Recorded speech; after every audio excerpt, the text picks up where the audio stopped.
And again I saw.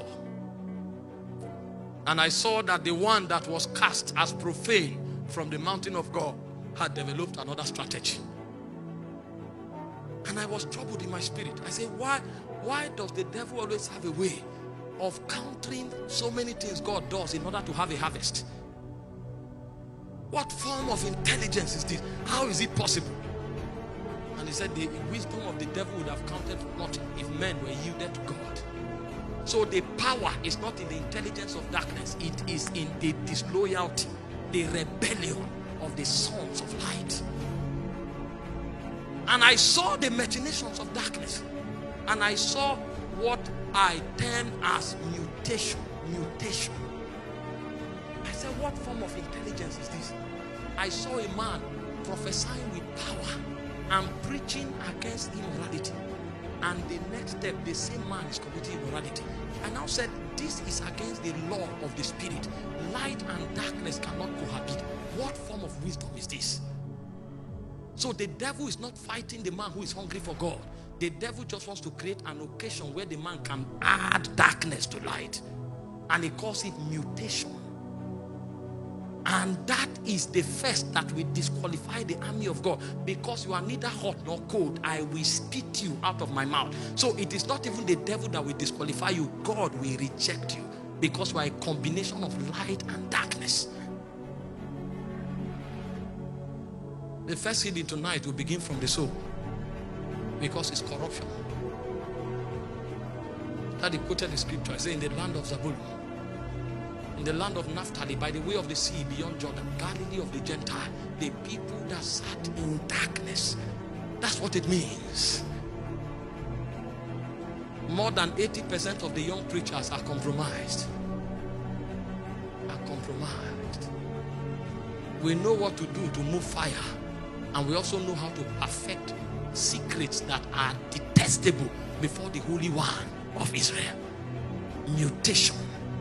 So at the end of the day, when the roll is called, many will not be there. This is what makes men come to the Lord and they say, away from me, you workers of iniquity. They know how to combine light and darkness.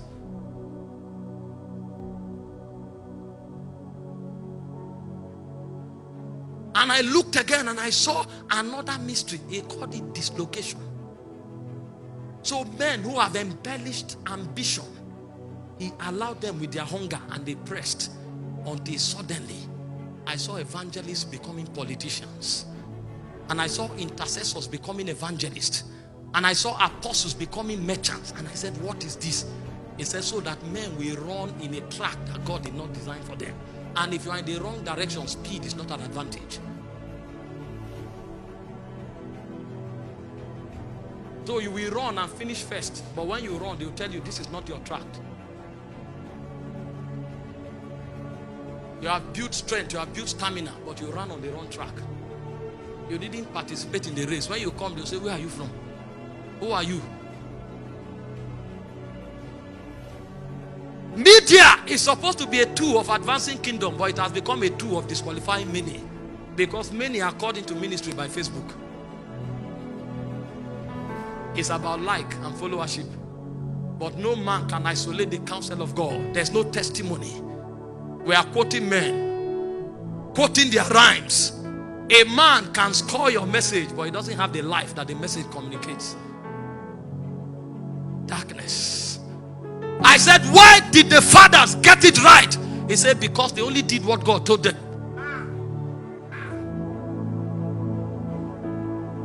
We have ability, but we are not yielded.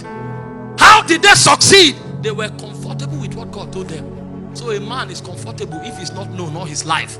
The only thing that makes him happy is when he comes to the place of prayer and he can interact with the presence. The presence was their focus. So if a man comes to preach and he can't find the presence, preaching ends until he finds the presence. Because he's not an orator. He's a communicator of life. He's a witness of truth. He's a custodian of essence of God. We are not concerned about matters of the spirit. We are concerned about earthly and mundane things. Because our soul structure have been covered with darkness.